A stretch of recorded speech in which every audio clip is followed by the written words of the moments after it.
उदास राजा शेर। एक दिन राजा शेर का मंत्री भालू जंगल में घोषणा करता है। सुनो सुनो सुनो, राजा शेर बहुत दिनों से उदास है। जो कोई भी राजा जी को हंसाएगा उसे बड़ा इनाम दिया जाएगा। आप सभी का स्वागत है, आइए और हमारे राजा को हंसाइए। ये बात जंगल में आग की तरह फैल गई।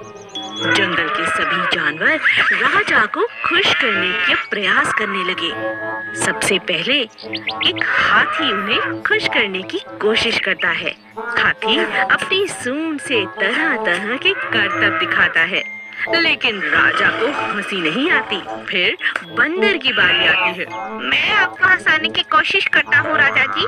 बंदर अपने बहुत अच्छे करतब दिखाता है, मगर वह भी हंसाने में नाकामयाब होता है। इसी तरह सभी जानवर कोशिश करते हैं, लेकिन किसी को भी कामयाबी नहीं मिलती। अंत में नन्ही चींटी की बारी आती है। राजा के मंत्री भालू को लगता है किसी को इनाम नहीं मिलेगा। इतनी छोटी सी चींटी हमारे राजा को कहां से हंसाएगी। जब अच्छे अच्छे बड़े बड़े जानवर नहीं हंसा पाए तो ये चींटी क्या हंसाएगी। तभी चींटी गुस्से में लाल होकर राजा के नजदीक आती है और कहती है, देखिए राजा जी, बहुत हो चुका। मैं आ रही हूँ आपके पेट पर गुदगुदी करने।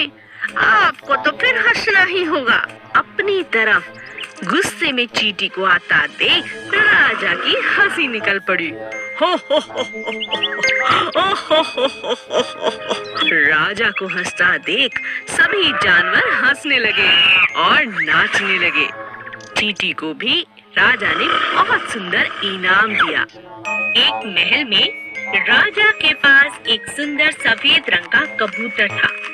राजा उससे बहुत प्यार करता था और अपने मन की सभी बातें वो कबूतर से किया करता था।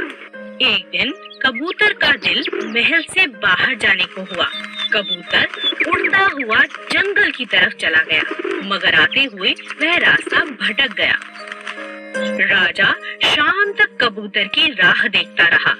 फिर उसने अपने सेनापति को कबूतर को ढूंढकर लाने का आदेश दिया। सेनापति, जाओ और कबूतर को ढूंढकर लाओ।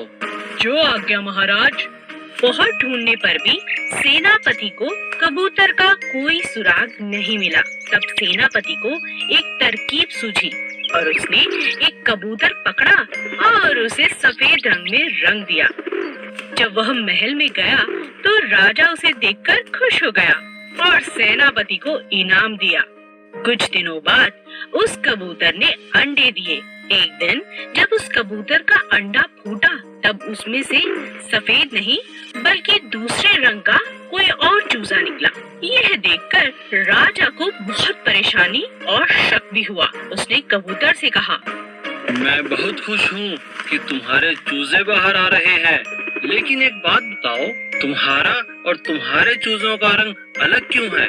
यह सुनकर कबूतर राजा से क्षमा मांगने लगा और बोला, मुझे माफ कर दीजिए राजा जी। कई दिनों से आपको यह सच बताने की मैं बहुत कोशिश कर रहा था, लेकिन आपके गुस्से के कारण मैं आपको बता नहीं पा रहा था। कौन सा सच? आप चाहें तो मुझे जो मर्जी सजा दे सकते हैं, लेकिन मेरे बच्चों को छोड़ दीजिए। यह सब आपके सेनापति ने किया है। उसने आपको खुश करने के लिए सफेद रंग मुझे लगा दिया और यहाँ ले आया।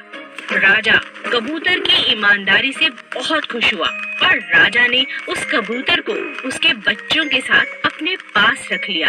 लेकिन राजा अपने पुराने कबूतर को भूला नहीं, उसे वह अक्सर याद करता। Please subscribe.